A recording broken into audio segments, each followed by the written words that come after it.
Now, before I start this video too much, and it's going to be on 809 Squadron, so it's going to be a cool video, I need to explain something. I decided I was going to re-record it this morning, which is fun. What I didn't realise would happen, and this is the reason for the slight change in altitude, is I would be tag-teamed by my dogs, my fluffy research assistants. So I've managed to fall over and re-injure an ankle, which is always a bit of a problem for me. So I've bandaged it up, and I've currently got it elevated. So, because I do realise there's at least a couple of people who watch my videos, and whenever they see me in anything other than an absolutely upright position, do find it upsetting, I thought I would explain the reason why I'm not slacking off.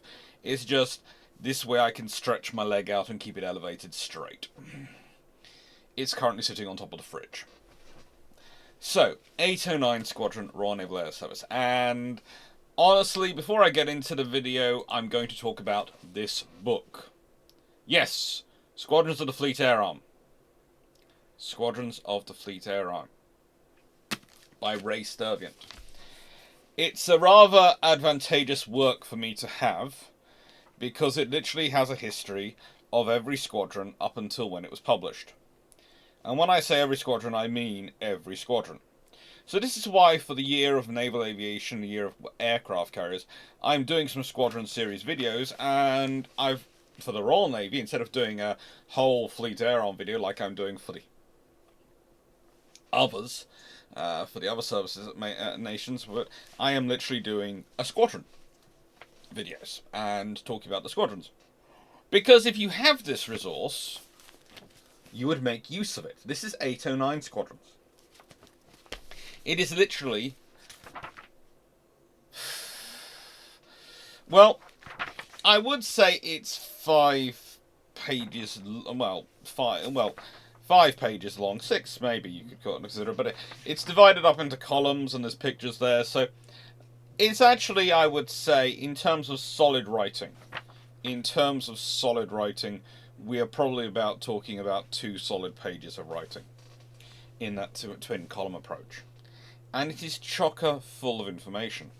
And as such, so will hopefully be today's topic. And so will, the video today. So I hope you're going to enjoy it. I know I will. And, well, this is a pretty interesting squadron, because my, did they have a interesting group of aircraft. They've operated Fulmars, Spitfires, Seafires, they operated Sea Hornets, Ansons, Sea Furies, Sea Vampires, Sea Venoms, Buccaneers, Harriers, and of course, most recently they operate F-35s, because they are the squadron which has been chosen by the Royal Navy to restart fixed-wing aviation within the Fleet Air Arm in their own squadrons. Because the F-35 is a joint project. So the first operational squadron set up was the Dambuster Squadron for the Royal Air Force. And the next squadron, well, that's been set up, is the Royal Naval Squadron, which is 809. 809 is, of course, famously nicknamed the Immortals. They are a truly historic squadron, and the reason they were chosen over some other illustrious squadrons, it could have been 801, it could have been, oh good lord, there are so many squadrons in the Royal Navy that are illustrious in their history. It was chosen because of its history, because it has been activated, because it was part of the Falklands War, and because it was its turn. And that's a really interesting concept that I'm going to get into as these squadron videos go on. I'm going to explain how the Royal Navy chooses which squadrons to bring back and name units after them. Because there was a really interesting discussion with 824 Squadron when that was stood up a few years ago for the Merlins. That was a really interesting discussion. And the whole choice of the 84 number squadrons for the transport aircraft, for the Junglies. That was a whole discussion of what aircraft they were going to get, whether they should have a 700 series, whether they should have an 800 series, what in the 800 series they should get. Was a whole debate and discussion. These squadron names the closest I can give you in terms of explaining them in Britain accent and in a British context is almost regimental names and regimental standards. That is, they are closer to that in the Royal Navy scenario than almost any other organisation. They have a huge amount of history wrapped up in their names and wrapped up in their service and the people who served them. So, 809 Squadron. And once again, apologies I'm in this position, but it's more comfortable to record this way than it is to try and record from a vertical position and not have the foot raised. Shameless book plug. Now, on this subject, there is actually something coming up. There's going to be a competition on this channel soon. And it's going to probably be announced tomorrow. That's when I'm planning for the video to go up. Just going to have details. It's going to be an essay competition. There is a full panel of judges I have managed to get. Basically, it's a Shipshape crew and Glyn Stewart, the very, very good science fiction author. And the prize is going to be a copy of this. A copy of the paperback edition of Troubles, Battles and Darings. So, yeah, I'm looking forward to that. And thank you to everyone who's bought copies. Thank you. There's also comments of people going, you should know how much you're going to get for from any book and it's being sold from publishers. And I would say you have a theoretical, but then fees appear, and then you have to discuss fees. And even the nice publishers have fees. And I'm lucky, I'm dealing with quite nice publishers, so I'm okay, but I have friends who are dealing with some very interesting publishers who have very interesting fees tacked on. And have really quite strong discussions with them about what appropriate fees, because they usually put in the contract things like appropriate fees and costs for things like advertising. And at that point, you usually ask exactly what advertising they've done and what they're claiming for. And friends end up with interesting times. But no, the prize, there'll be a prize for the best, and there'll be a prize for the one which hits our hearts the most. So the one which is technically the best, and is probably the best, it's the best for will get a prize. And the one which because what we're going to do is I'm going to read from all, hopefully it's the top 10, I can then send round the other judges, and from them we rank and which one hits our hearts the most and which one we think is the best. And yeah, it should be good. I have been advised, and I will cover this more, I have been strongly advised that I can't just say more than 3,000 words, I have to put in a word limit, because apparently the people who view my channel, who view my videos, will probably take that as said and will submit 300,000 words. I don't think I quite have time with their regular lives, but turned out both Glyn and Gareth the Brit, as he is on Twitch, were both fairly certain that was a high probability. Oh, yes, more than 3,000 words is sensible, because to cover the topic indecent, they need to have a rough idea of what they're going to have to do, and you can't, it's nice to give people, because if you just said it's up to 10,000 or something like that, then that's fine, but the thing is they could try and submit a couple hundred words and then they're never going to have a chance of covering all the topic. So you have to give them a realistic idea coming in, and it's like I do with my students. I tend to give them a realistic idea of what I'm expecting. My marking criteria, my coursework criteria has always been the minimal possible criteria. Not to be vague, but because if you give someone 25 things they have to bear in mind while they're writing a paper to keep on, then there's lots of grey areas and things where they might conflict, and that's confusing. Whereas if you give them 5 and go, you have got to fulfill these 5 things.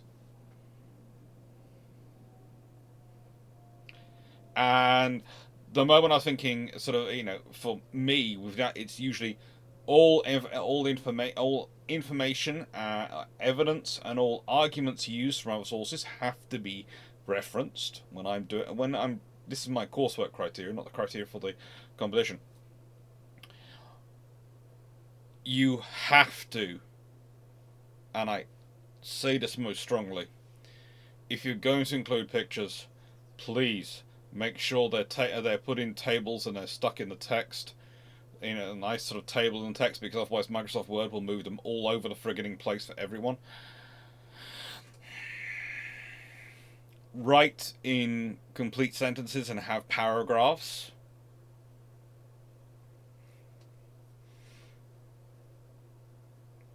Give me an introduction and a conclusion.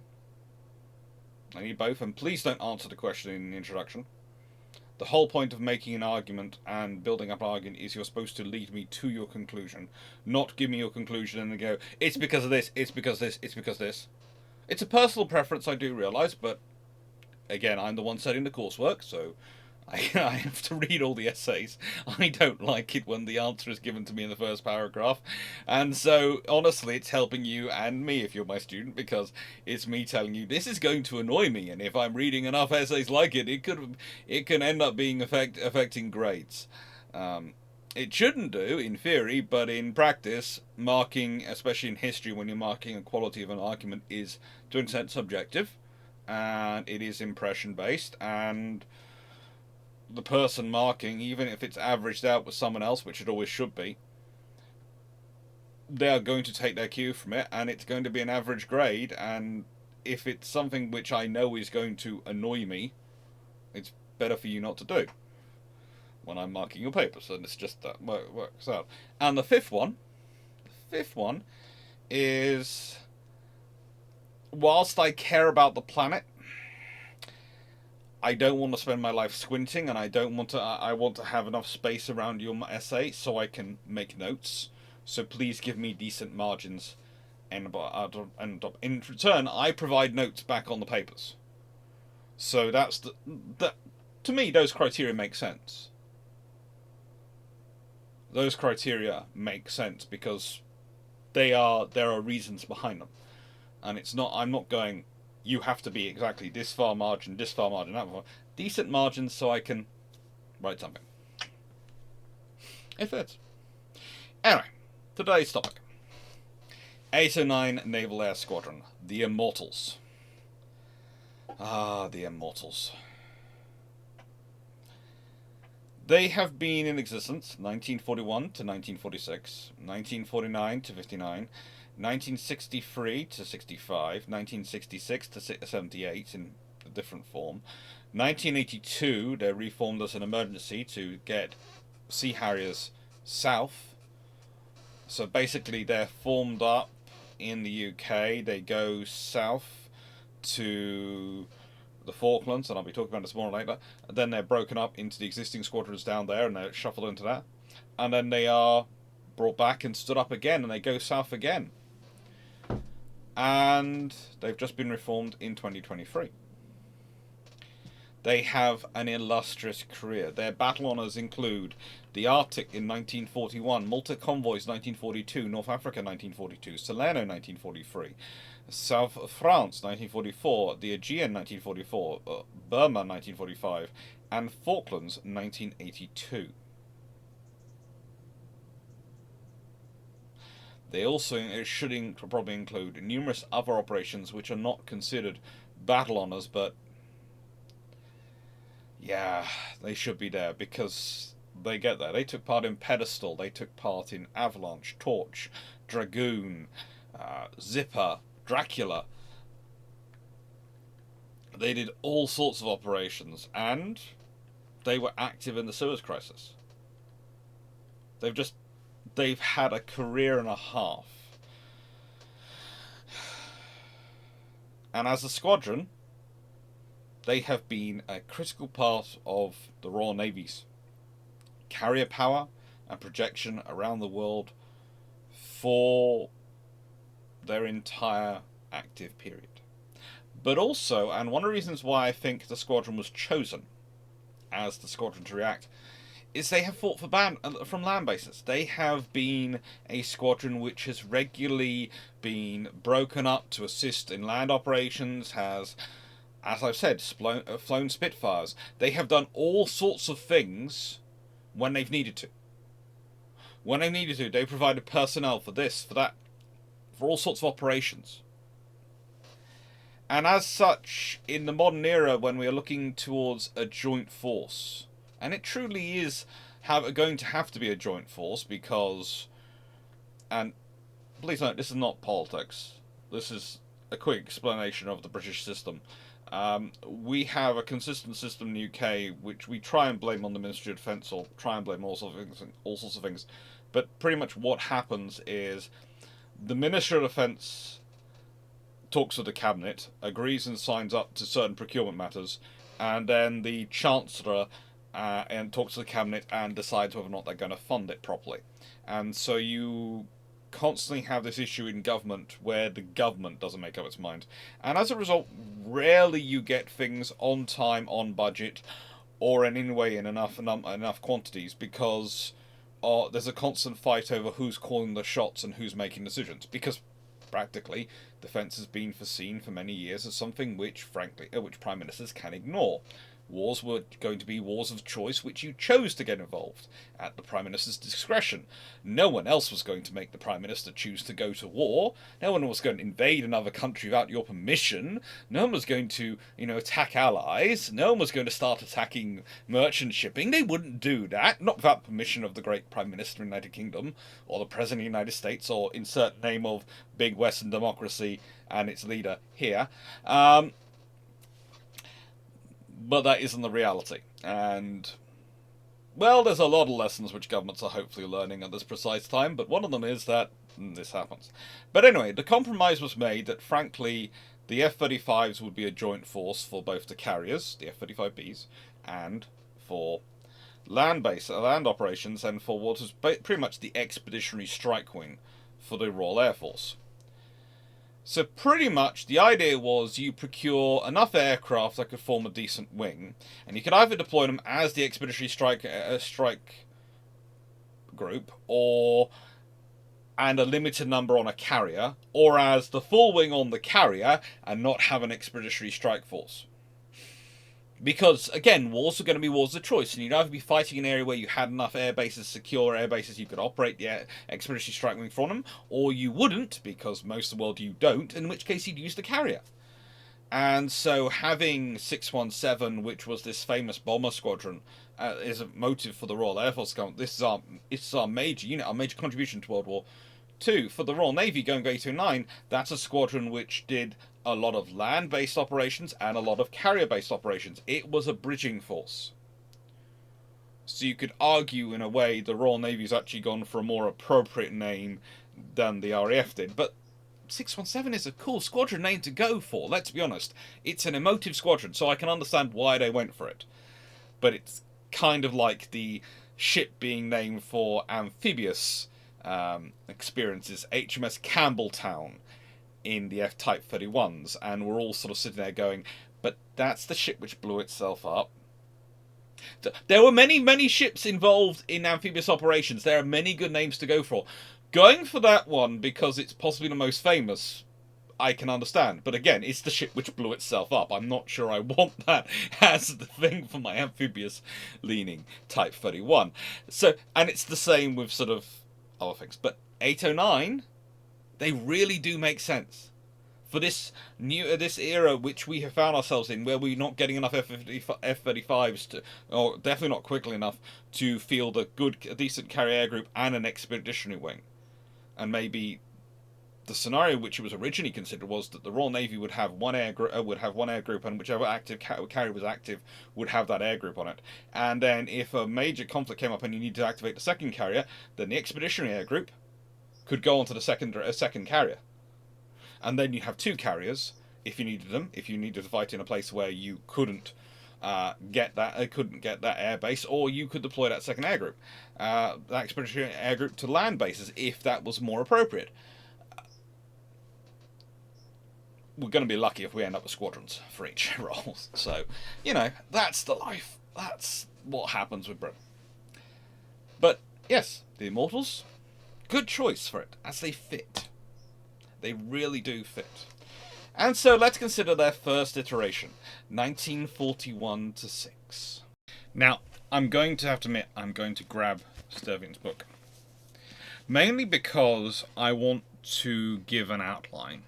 And I also want to try and give you an example in this first episode of the series of how good Sturviant's book is. And I think for 41 to 46, it really does cover a lot of ground.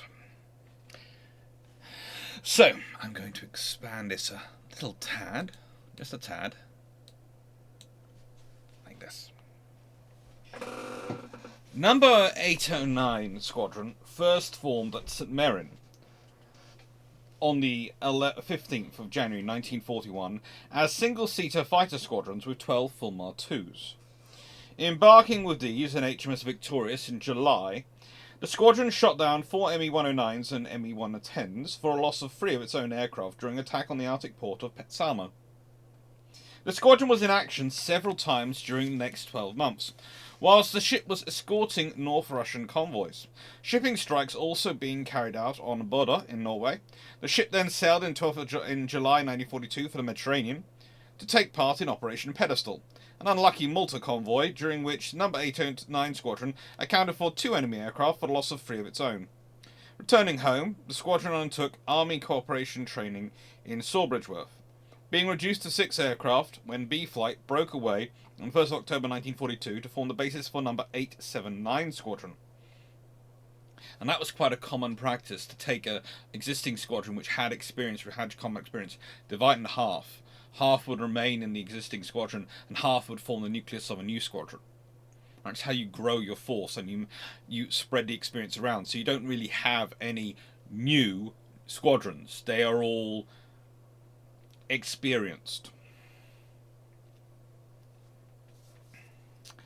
Re-embarking in HMS Victorious during October, No. 809 carried out tactical reconnaissance during the North African landings. Following with it, it returned home again to re-equip with 10 Seafire 2Cs. There are some 1Bs also being used for a time. The latter were discarded in August 1943 when the squadron embarked in HMS Unicorn to provide cover to the following month for the Salerno landings. On return from this trip, the squadron joined the 4th Naval Fighter Wing at Andover, embarking at the end of the year in HMS Stalker for workup. Disembarked to Dale in February. The strength was increased in March to 20 aircraft, including some being LR-2Cs.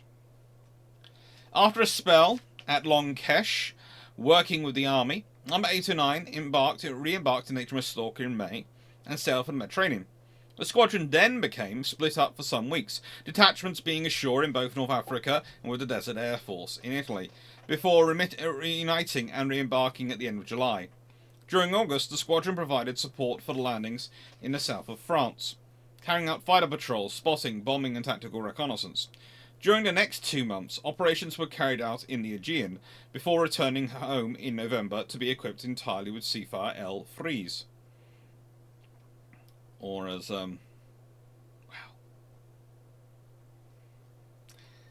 At the end of November, No. 809 transferred to HMS Attacker for passage to Alexandria, where 3 months were spent ashore in Dequila. In March 1945, it was reunited with HMS Stalker, in which it sailed for Ceylon to join the East Indies Fleet. During workup, several pilots were attached to the RAF at Akiab in Burma, before re-embarking in May to provide fighter cover for the reoccupation of Rangoon. Bombing and fighter cover were provided during the photographic reconnaissance of Malaya and Sumatra in June, and after VJ Day, the ship sailed to give cover for the reoccupation of Malaya. Returning home in October, the squadron re-equipped on arrival with 12 new Seafires, these being mainly FXVIIs. So that would be 18s. Except for 3 15s. Mark 15s. From No. 805 Squadron. However, on the 11th of January 1946, the squadron disbanded at Nuts Corner. And that is its first period. And what's interesting in all of that, and there is a lot interesting that's going on there. First off, one of the factors which I find when you're talking about books published, especially in the Cold War period, is they're very keen and very concerned to give you the ratio of losses to kills. And those do matter. But then when you go and read the naval aviation write-ups of the actual convoy and actual air reports, what is the fleet air arm? What are the fighters protecting the convoy more concerned with? Are they concerned with killing the enemy? Or are they concerned with defending the convoy? Now, please note where that differs. These days, especially in the missile era, where you have missiles which will go and actually kill target, you fire and you forget the missile. So kills become very much important, and because they're a factor. But if you talk about this era where it's gun-based, it's very different. Gun-based means that they are going to be focusing in on, if they want to kill their opponent, they have to chase them down and kill them, and means they have to leave the convoy and defending the convoy. So if they can't do that, then they can't get the kill. And if they can't get the kill, then they're not going to get the kills. Because, frankly, the convoy comes first. That's the whole point of air defense at sea. The whole point of the air defensive fighters is to break up any strikes coming into flights, preferably. Squadrons at worst, flights preferably. And then the heavy AA breaks up those flights into individual aircraft. So ships are only dealing with attacks by one or maximum 2 aircraft at a time, because that makes life easy for a ship. It's got enough AA, it can anti-aircraft gunnery, it can focus in on one attacker and actually drive it and dodge its attacks. When it's dealing with lots of aircraft attacking, that's when they have a problem. So for a fighter to break off and pursue enemy aircraft into the formation, causes trouble for the anti-aircraft gunnery, because they have to start being careful not to shoot down their own aircraft. And B, means that that fighter's no longer doing its job of breaking up the enemy formations. Conversely, for the enemy, killing the fighters is of value, because if they can kill the fighters, every fighter they kill is one less aircraft, and that works into the resources available in force multiplication to actually generate those fighters on patrol. Because every airframe less has an impact on how many aircraft you can generate for air defense. So it's one of those classic things of, this is very important once we get into the missile age, because the missile does that job, not the fighter. So the fighter can fire the missile and still stay on station. The fighter can engage and get that kill without leaving its job and still carry on its mission. And also the mission profile changes a lot once you're dealing with fighters with missiles, etc., and ships with missiles. The ranges, the engagement profiles, all those things change dramatically versus gun-based aviation. But it's actually not a good metric for evaluating forces in terms of naval aviation, especially in convoy battles, etc., when we're looking back at the forces taking part in the 1940s. Because that forgets what those aircraft are there for, what those aircraft role is about. And so then, and of course, the other thing that lovely book illustrates, and that passage illustrates quite so much, is how much of a moving around they do. Again, emphasizing why I say 809 is such a good name, a good squadron to bring back for the first squadron of F-35s, because its roles, what it did, really does typify the duties that we expect of the modern F-35 force. The de Havilland Sea Hornet. 809, of course, was one of the first squadrons to get this, was one of the more important squadrons to get it, because this was a night fighter, strike fighter acquisition. And it was important to have the Sea Hornet for this role. But there's a problem. There's a very big problem for the Royal Navy in this. In that, if they had something the size of Lexington Saratoga, or the Malta class as they've been planned to be, or the Midways as were built by the Americans, they could have made a good go of operating these twin-engine aircraft. Ultimately, though, you need a larger carrier, a larger flight deck space, a larger hangar space, because when you're dealing with a twin-engine aircraft, especially of the width and breadth that a Sea Hornet design, or any design which has these sorts of engines, brings with it, Well, you need space to maneuver. And so that's the scenario we're talking about when we're talking about what Eric Winkle-Brown here, his famous quote about them, says. Circumstances have conspired against the Sea Hornet in obtaining the recognition that it justly deserved as a truly outstanding warplane. In my book, the Sea Hornet ranks second to none for harmony of control, performance, characteristics, and perhaps most important, in inspiring confidence in its pilot. For sheer exhilarating flying enjoyment, no aircraft has ever made a deeper impression on me than did this outstanding filly from the de Havilland stables. Now, let's be honest, if you're talking about Eric Winkle-Brown, you're talking about one of the foremost test pilots that's ever flown for any nation.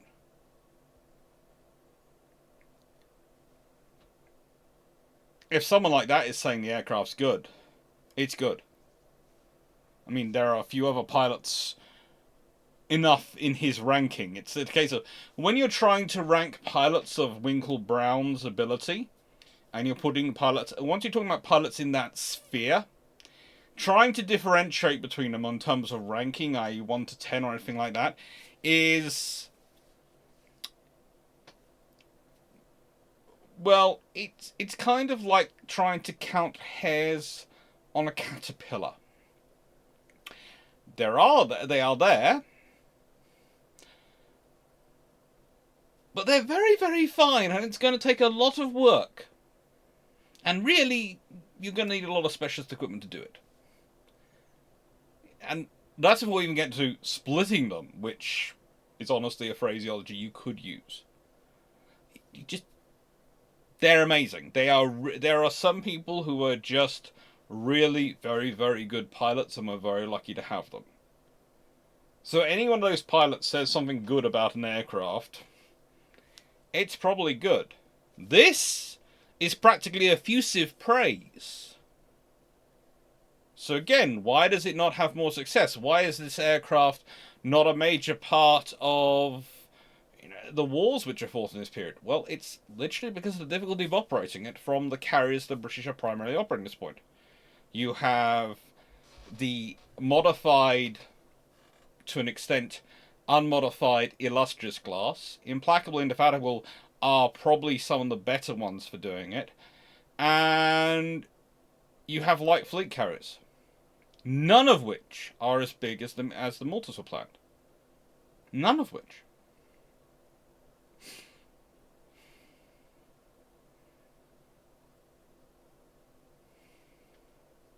But still, a good aircraft.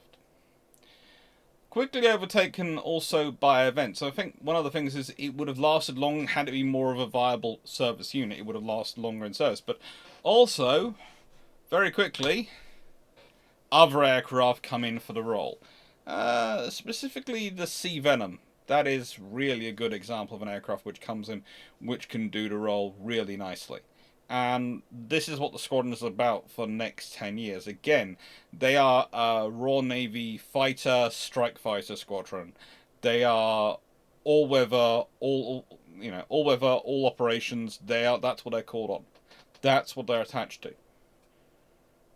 If the Royal Navy has a problem, 809 is a reliable squadron to go for. Now, again, what's this coming down to? Is it, the attachment to the name? Is it the quality of personnel in it? It's a mixture of the two, but also, and I know I say this a lot on my channel when I'm discussing things, but self-image matters. Self-image matters. When I've talked in the past about pride of ships, and when I talk about and pride of the crews in their ships, it doesn't matter if it's a good ship or a bad ship, the crew will defend that ship to the end. Because it's their ship. That the worst thing the Germans could have done to their destroyer arm, the most easiest and most effective way to destroy the morale of their remaining destroyer crews was to take away the names of their ships. That's what they did in World War II. That the Royal Navy by calling the tribal destroyers tribal flotillas to begin with, immediately sets them apart from the other destroyer crews and makes them feel like we have to be an elite of the destroyers. And destroyers already believe, in the Royal Navy already believe they were an elite. So this group believes they have to be an elite of elite, which means to get an image in their head they have to live up to. It's the same with special forces. Yes, you go through an incredible selection process to get to where you are, to be special forces. But there's also in your head, once you're through, you now have to live up to all those who've gone before you. You can't let them down. For the vast majority get through. You have to hold up to that. Some people who go through who don't have that ethos find themselves very quickly got rid of. Because you have to be able to put your unit, your country, everything ahead of yourself. And part of that comes down to being able to think about your unit's legacy. And the legacy that's been bestowed on you by what your forebears have done in that unit.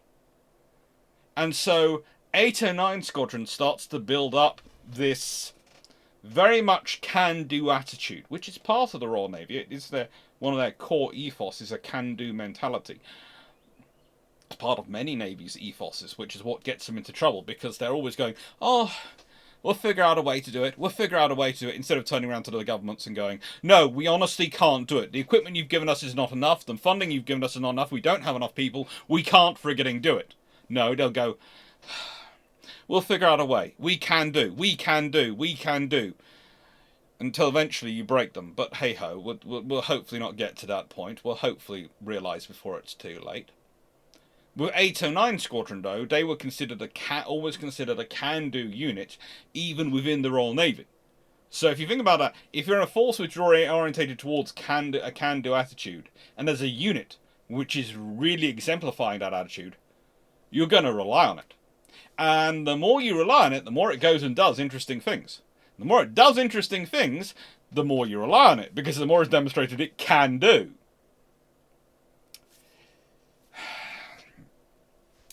There is an old saying, frig it around and find out. I'm paraphrasing, of course, for this channel, but frig it around and find out. Well, 809 were one of the Royal Navy's critical units for letting people find out. And in 49 to 59, if we give a quick look back at Sturviant's book here, we can really see that. Number 809 next reformed at Culdrose on 20th January 1949 with 4 Sea Hornets, later increasing its aircraft and operating as a night fighter and strike squadron. In May 1950, the squadron embarked in HMS Vengeance, attached to the 15th Carrier Air Group, further short spells being spent in that carrier in July 1950 and May 1951. However, carrier operations with twin-engined machines proved difficult, and 3 months were spent with the Royal Air Force at Coddleshall from August 1951. In January 1952, the squadron flew out to Hal Far, returning home in March. In January 1953, number 809 joined HMS Eagle for workup and the spring cruise, returning home to participate in the Coronation Review flypast on 15th June. Further periods on HMS Eagle followed. Then, on 10th of May 1954, the squadron disbanded in Culdrose. The squadron reformed the same day at Yeovilton with 9 Sea Venom FAW-20s in the all-weather fighter role. A year later, they were replaced by 9 Sea Venom FAW-21s, with which deck landing practice was undertaken in HMS Bulwark during July 1955. The squadron was intended for HMS Ark Royal, in which it should have embarked in September, but problems with fractured deck hooks prevented this, and instead it flew out to Malta during November to take part in exercises in Mediterranean. 4 months later, it flew home to disband at Yeovilton in 1956, in 20th of March 1956. Within days, though, or rather, I suppose weeks, it's basically outside of April. In May 1956, 809 reformed again at Yeovilton, again with 9 Sea Venom FAW-21s, with which it practiced deck landings in HMS Bulwark in July. In September, it joined HMS Albion for the Mediterranean, and in November participated in the Suez operations. Attacks were made on the Egyptian airfields, as well as attacking tanks and other military vehicles. 138 sorties were being flown in all. In the new year, the squadron returned to the United Kingdom, disembarking to Merrifield in March 1957. The Overton runways being then under repair. Various cruises were subsequently undertaken, and from July 1958, the squadron spent a period in the Mediterranean before re-embarking in October for the Far East, both New Zealand and Australia being visited in early 1959. In April 1959, cross-deck operations were carried out with USS Yorktown during a SEATO exercise, that's South East Asia Treaty Organisation exercise, before returning to Singapore. The ship was then sailed home via Madagascar, South Africa, and South America. Number 809 Squadron being disbanded on arrival on 17th August 1959. So, it had an active period. And yes, I know I don't include the gap between March and May in one of the periods in this, but there's a reason for that. Once you start looking at tracking the aircraft and personnel from March to May, they don't really go anywhere. It seems to be an administrative thing. They're cutting the squadron down so they can tell someone they've cut the squadron down, and then they're raising the squadron up again. There are lots of weird things going on in that period, and it's a very, very weird period, is all I can say. Then 1963... really till 1978. And during that time, as you can imagine, they get up to many interesting things. However, what we normally focus in on, and what will certainly probably merit its own video at some point discussing it, so I will go into bare details on the story, is something which is covered in a very special book. That is Roland White's Phoenix Squadron. Now, in that book, Roland discusses and goes over the Guatemalan incident of 1972. And this is again to do with British Honduras, which is of course now Belize. Pretty much what happens is the Guatemalans are threatening to seize Belize. They're threatening to attack. And they have a powerful air force with P-51D Mustangs and all sorts of wonderful things in their mind that are very powerful. The Royal Navy steams Ark Royal at 27-something knots across the Atlantic. And whilst they're still just off Bermuda, 2 Buccaneers were launched, with 2 more configured as buddy tankers. And they would allow for a 6-hour round trip. The Buccaneers flew over Belize. They flew over it, and they made everyone go, "Oh, the British are here." And also, the thing was, the Buccaneers reached out, and everyone knew that the carrier was still getting closer and closer. In fact, one of the reasons why it was a 6-hour round trip was the carrier was still getting closer and closer and closer. And the thing is, there were also Phantoms and other aircraft aboard that lovely carrier. And the Guatemalans decided that, frankly, they chose life. They chose life.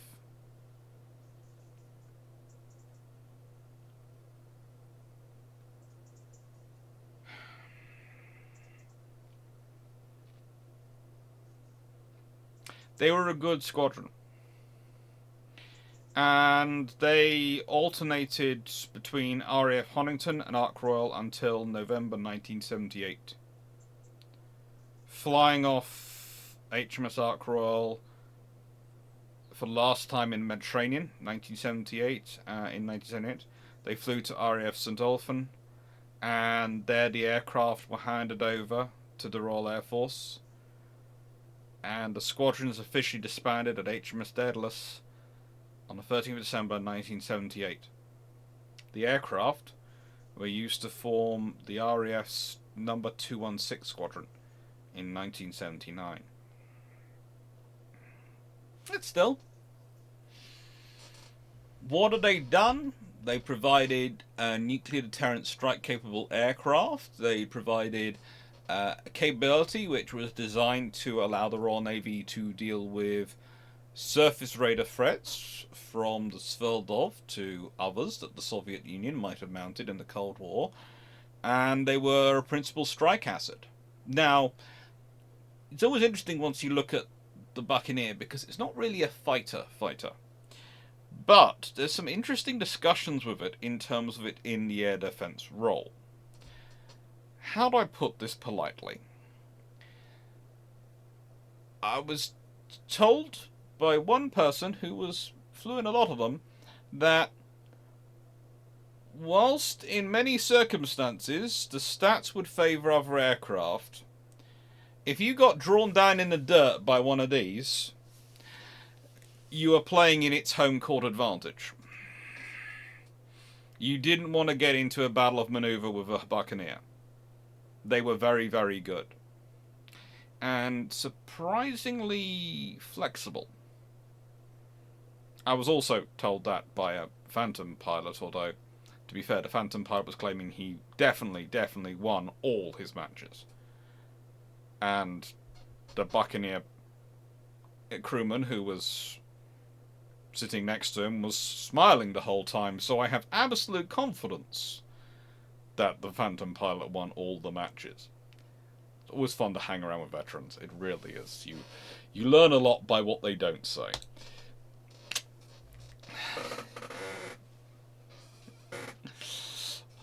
So, Falklands War. Now, the Falklands War it's a mess, let's be honest. It's another mess.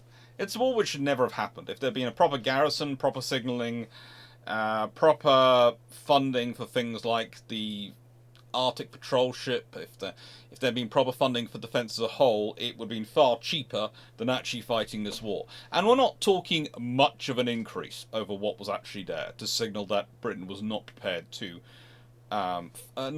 concede without a fight, so it better be a negotiation rather than a fight. Honestly, with the way the Foreign Office was, they could have probably got away with a negotiation. The Foreign Office in this period were an absolute mess. And I would say that because the Foreign Office has a lot of great people. But the trouble is, at this point, the South America desk had, and the ones responsible for Argentina, I'm not going to say they are a backwater because you have some really good people as ambassador to Argentina who's giving proper signals and telling the Foreign Office what's going to happen. You have people, but the ones who are manning the desk back in the UK in the actual foreign ministry are not as good. They're not as focused because they're looking for their line of advancement. Their line of advancement is Soviet Union, it's China, it's America, it's Europe. Those are the focuses. And that's sometimes the reality in any organisation. You get that. In any organisation, you're going to suffer from this.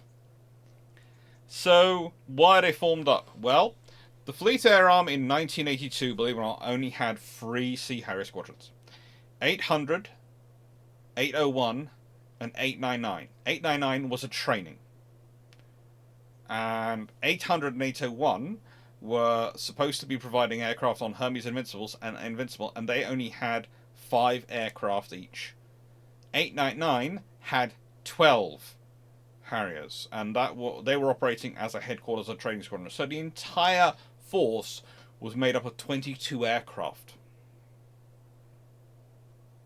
899 sent 3 to join 801 aboard Invincible, and 7 aircraft to join 800.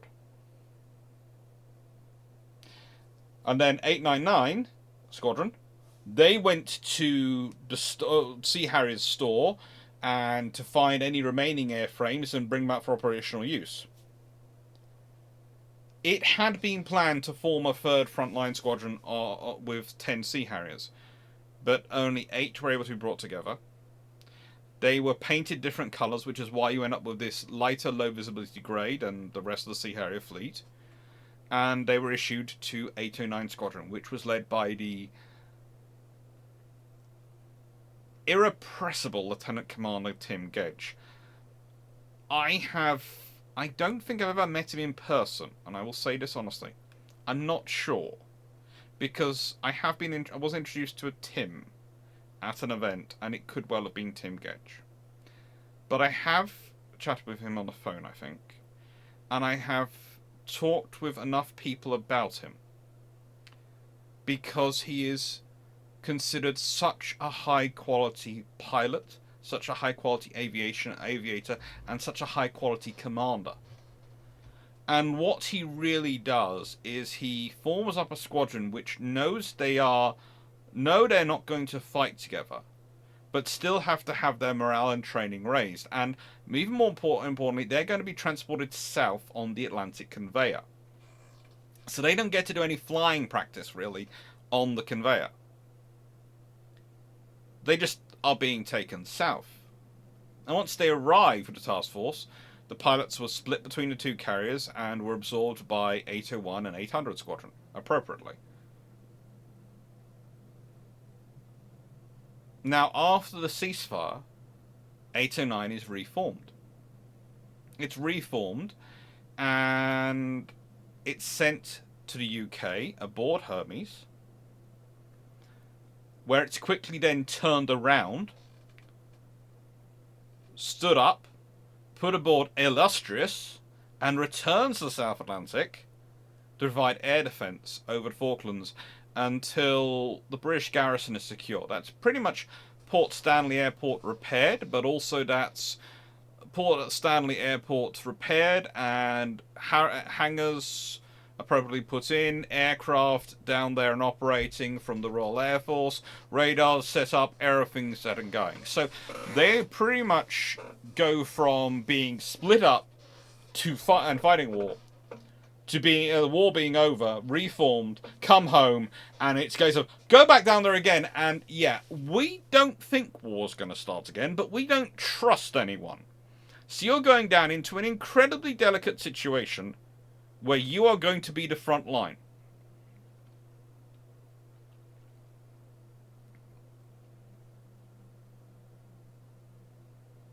They are there until 29 Squadron Royal Air Force turn up with their Phantoms.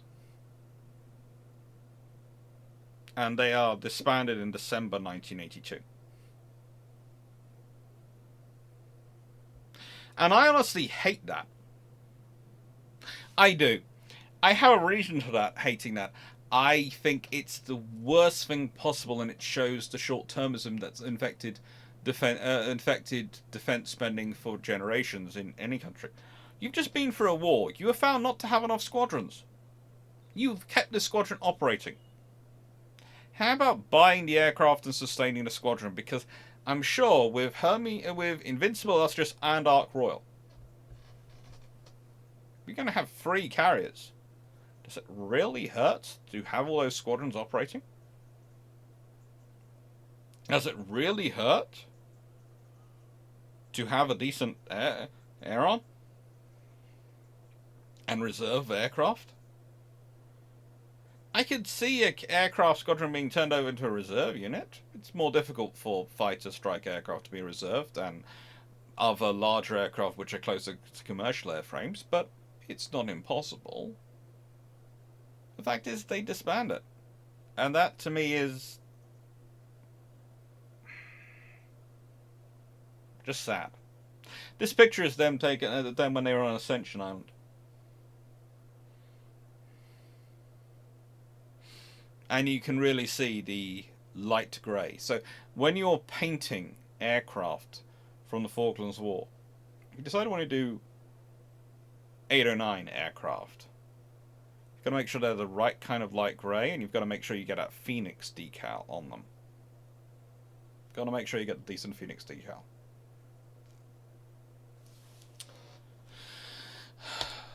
And then we have today. The future is lightning. The future is the F-35. Now they're the only Royal Navy squadron. And yes, there is 617 Squadron as well. But they're facing an incredibly complicated future. There have been lots of discussions recently about whether or not Queen Elizabeth should have been deployed, or Prince of Wales should have been deployed to the Red Sea to take part in operations currently going on there. And this is being recorded in January 2024. But it's already been announced that some point this year, potentially, a carrier is going to deploy to the Indian Ocean. And there's a very real thought in my mind, that especially considering the current state of the Royal Fleet Auxiliary, the sheer numbers of vessels, or rather the lack of them, we have in service, because other governments have been very penny smart and pound foolish. They've sold off ships. They haven't decided to recruit when the goings recruit more crews or recruit reservists or maintain a larger force, because one of the problems you have with maintaining force structures and sizes, one of the reasons why I argue for a larger squad, for maintaining 809 in 1982, is because then you have three squadron commanders. You have an extra squadron commander post. You have all those flight leader posts, etc. You have extra roles to promote people into who are deserving of promotion. You have extra chance to give people experience. You can have a larger pool of personnel to draw from. And let's say this. Let's say you have 48 aircraft across 4 squadrons. Each squadron has roughly 16 pilots each. So you have 64 pilots. And that includes the squadron commanders, deputy commanders, flight leaders, all those people. Okay? Let's say, this is just me giving you some rough figures, and I'm doing as multiples of 16 for a reason. Now, if a couple decide that, frankly, they don't want they've had enough of sea time, maybe they've got multiple kids at home, or something's happened, their wife's got ill, or their husband's got ill, or something, and they want to stay at home, and they decide they want to go on become a civilian pilot and fly for airlines, in a pool of 64, that's far less of a problem, and you've probably got far more coming through the recruitment train, etc., and so you can manage it far easier. If you shut that down to 2 squadrons and you have 24 aircraft and you have 32 pilots, that 2 goes from being a 32th to being a 16th. If you've got 1 squadron, and that's 2 pilots, that's an 8th. Suddenly that's a rather large chunk of your force. And the thing is, life happens.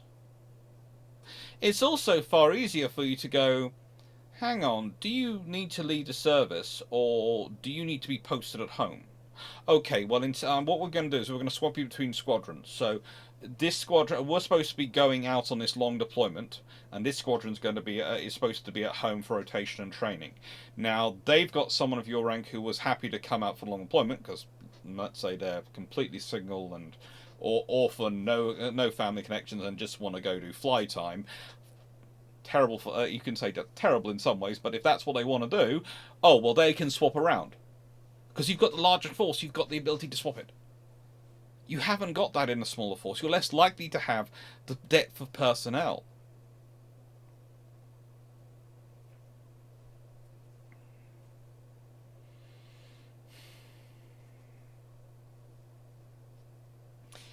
And it's also depth of aircraft and depth of assets. The big problem we have in 1982 is scraping up the airframes. The big problem we have in World War II is the fact that a lot of the airframes being built are not suitable for carrier operations. Again, this is a fun question which I often have, where people sort of turn around to me and go, well, you know, there's no fixed wing UAV or what do we call them, loyal wingmen being built for Stoll carriers. To be honest, there's not one being built for Caterpillar carriers at the moment. I know the Americans had the X-47B, I think it was, but that's been turned into a tanker project, and they're not even using that airframe anymore. They've gone a completely different route. And the Australian system that's being built, which is a really good system, and so are the Americans, they are all for land-based runways. And the thing is, it doesn't matter if you only have to consider the costs that were considered for turning the Eurofighter from a land-based runway aircraft into an aircraft that could land on a Caterpillar carrier. to realise the sheer amount of cost that's there. You have to rebuild the entire airframe. You have to produce strength points where you didn't have strength points. And you have to design an aircraft, and instead of being able to do a measured braking and landing, and be able to use a long runway, to actually go through what is a controlled crash.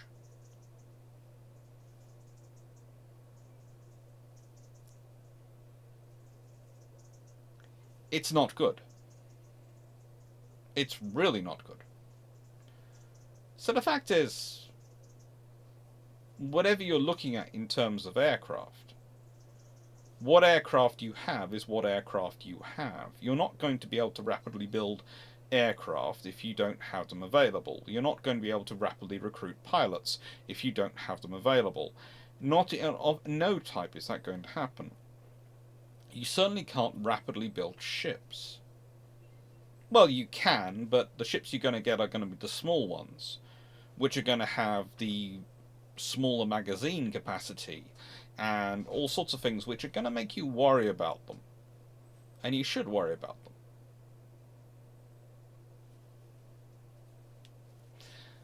'809 Squadron is a squadron with a history of going where it needs to go, doing what it needs to do.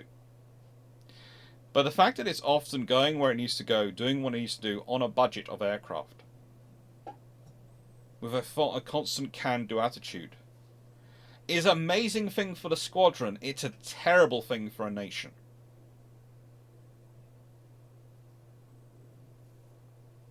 Because it shows how much that nation has run into issues. There's often this idea that comes around that somehow at some point in the past Britain was properly equipped. Britain had the forces it needed to have. Well, no. It just had far more to make do and mend with. The last war which you could argue Britain was properly equipped for, in actual analysis going into it, was possibly First World War purely from the naval perspective. The army certainly wasn't properly equipped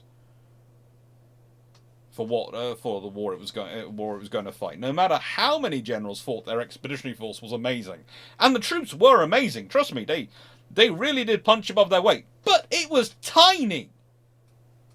It was in no way anywhere near big enough to do what they were signing it up for. And since then, it hasn't got any better. There has never been a single war where the people serving in the armed forces, no matter how brave and how strong and how hard-working and committed and skilled they are, have not gone into that war without the equipment they need.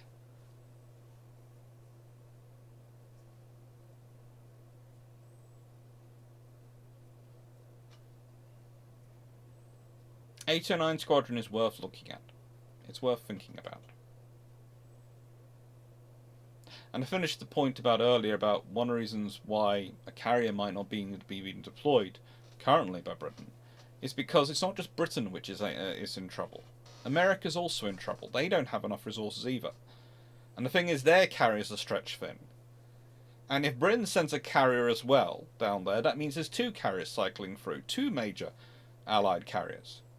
And then what happens if later on in the year, when both those carriers are in heavy refit, etc., after being so long deployed, something else comes up? Or alternatively, if the British carrier is scheduled in and when it turns up in the Indian Ocean, then the American carriers are free to be elsewhere, dealing with another problem. Neither Britain nor America has infinite carriers. They have very good crews. They have very good ships. Please do not get me wrong. I am not denigrating any of them. But let's consider the realistic terminology we're dealing with. You've got problems around the world. There have always been problems around the world. There will always be problems around the world. And the idea of wars of choice is an absolute fantasy which someone cooked up along the same time as they decided that the Cold War was something you could win rather than survive or not to survive, and that we had won. The West had won the Cold War and therefore would rule the world and set the tone of global events from then on. I'm sorry.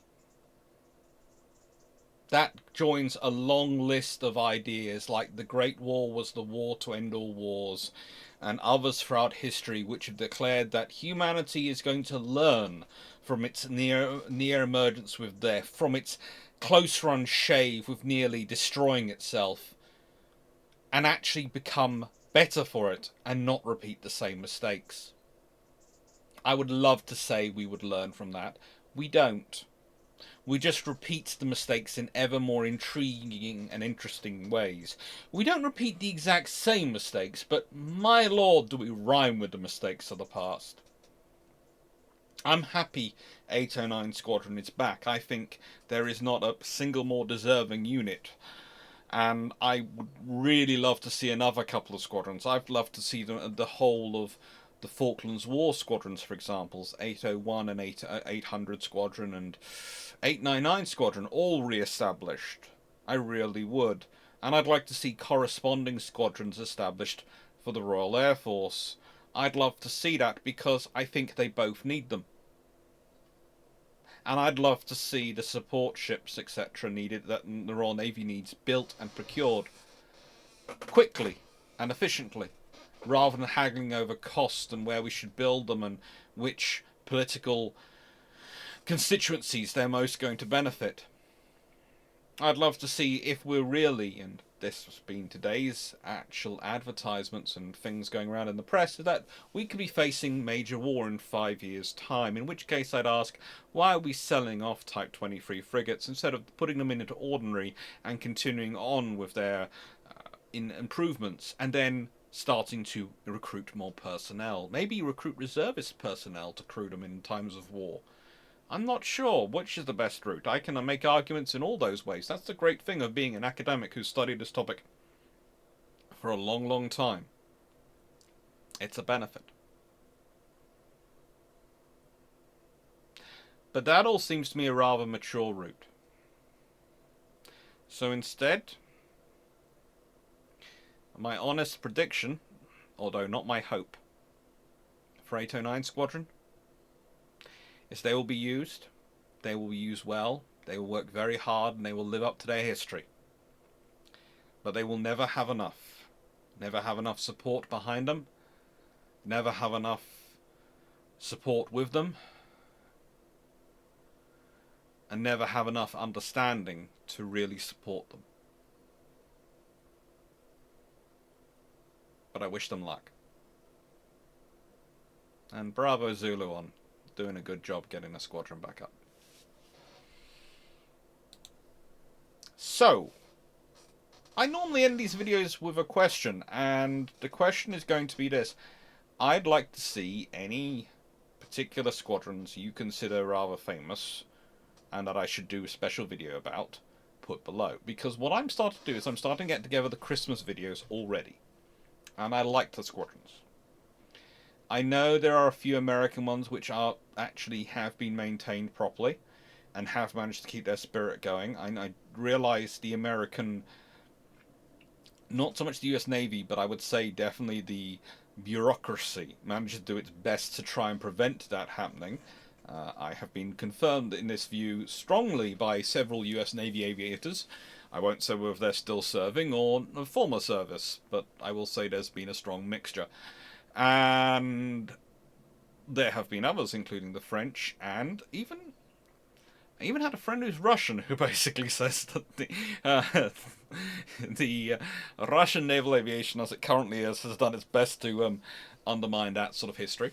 But if you have any particular squadrons and specifically recommended sources, like the Sturviant book for me to go and get hold of, I am going to be doing some book buying in February. Please let me know. Please write it below. So that's the question. This is the year ahead we've got. The next Royal Navy Squadron, this is going to be 809.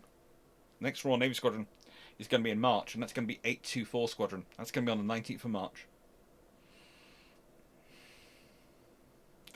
Yeah, I was giving a small hint by saying 824 earlier in the video. I have picked out 3 of my favourite squadrons, 809, 824 and 845, and I am completely shameless about that. 801 as well, which is also up there, 820, and 881. All have had an interesting history. 845, I have to say, is a personal favourite because of my favourite squadrons, 824 and 845 are the two I've actually flown with and done some hanging around with. They were lovely, lovely people and very good, very professional units. I haven't managed to spend some time with 809 yet, but I will hopefully at some point remedy that. Hopefully at some point. Thank you very much for watching. I hope you enjoyed. Thank you for supporting the channel. I keep getting nagged by YouTube. YouTube keeps sending me almost messages flashing up on my system daily to remind people in my videos that I'm supposed to tell you to, if you like the video, please like, share, and subscribe. There are buttons down below which allow you to do all that. And what I love is when they say, please look at your favourite colleagues who you watch the videos of who does this really well. Sal. So, Sal, from what's going on with shipping, please can you either stop doing it so well, so YouTube stops recommending it for me, or just send me your entire line with you doing it, and I will just add that video into the end of my recorded video, so I don't stop getting told off by YouTube. Sorry. Personal joke going on for a video stream. Thank you very much for watching. Hope you enjoyed, and take care. Doodles.